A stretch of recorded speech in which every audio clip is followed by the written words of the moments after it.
Hi friends, ഇന്ന് evening ജോലിയും കഴിഞ്ഞിട്ട് ഞാൻ നേരെ പോയത് ഹൈപ്പറിലേക്കായിരുന്നു കേട്ടോ. കുറച്ച് സാധനങ്ങൾ എടുക്കാനുണ്ടായിരുന്നു. അപ്പോൾ ഹൈപ്പറിലേക്ക് പോകുന്ന വഴിക്ക് എസ്കലേറ്റർ ഒന്ന് ചെറുതായിട്ടൊന്ന് സ്ലിപ്പായി. ഇപ്പോൾ തലയും കുത്തി താഴെ വീണാനേ. അങ്ങനെ നമ്മൾ ഹൈപ്പറിലേക്ക് നടന്നു. ഞാൻ ഇന്ന് ഒറ്റക്കായിരുന്നു ഉണ്ടായിരുന്നത്, ആരും ഉണ്ടായിരുന്നില്ല കൂടെ. ഇന്ന് കൂടെ വർക്ക് ചെയ്യുന്ന കുട്ടിയും ഓഫായിരുന്നു. അതല്ലാന്നുണ്ടെങ്കിൽ ഞങ്ങൾ രണ്ടുപേരും ഒന്നിച്ചാണ് വീട്ടിലേക്ക് പോകാൻ വേണ്ടി ഇറങ്ങുന്നത്. ആ സമയത്ത് ഞാൻ അവളും കൂടി ഇടയ്ക്കിടയ്ക്ക് പർച്ചേസിങ് ചെയ്യാറുണ്ടായിരുന്നു. അങ്ങനെ നമ്മളൊരു അവിടെ ചെന്നിട്ടൊരു ബാസ്ക്കറ്റ് എടുത്ത് നമുക്ക് ആവശ്യമുള്ള സാധനങ്ങൾ എടുക്കാൻ വേണ്ടി പോയി. അപ്പോൾ എനിക്ക് വേണ്ട കുറച്ച് സാധനങ്ങൾ, അമ്മ പറഞ്ഞ ലിസ്റ്റിലുള്ള കുറച്ച് സാധനങ്ങളൊക്കെ എടുത്തിട്ടു. എന്നിട്ട് ഞാൻ ഒരു ജ്യൂസിന്റെ സെക്ഷനിലേക്ക് പോയി. ഇത് ഞാൻ എപ്പോഴും എടുക്കാറുള്ളതാണ് കേട്ടോ.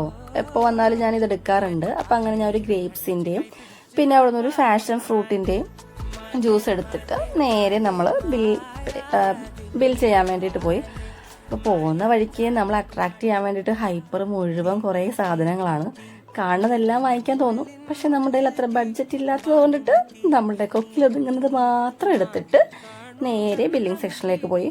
അവിടെ അത്യാവശ്യം കുഴപ്പമില്ലാത്ത തിരക്കായിരുന്നു. അങ്ങനെ ബില്ലൊക്കെ ചെയ്തതിന് ശേഷമാണ് അറിഞ്ഞത് നമ്മളെടുത്ത സോപ്പ് പൊടി പാക്കറ്റ് പൊട്ടിയിട്ടുണ്ടായിരുന്നു. അങ്ങനെ കുറച്ച് നേരം അവിടെ നിന്നു.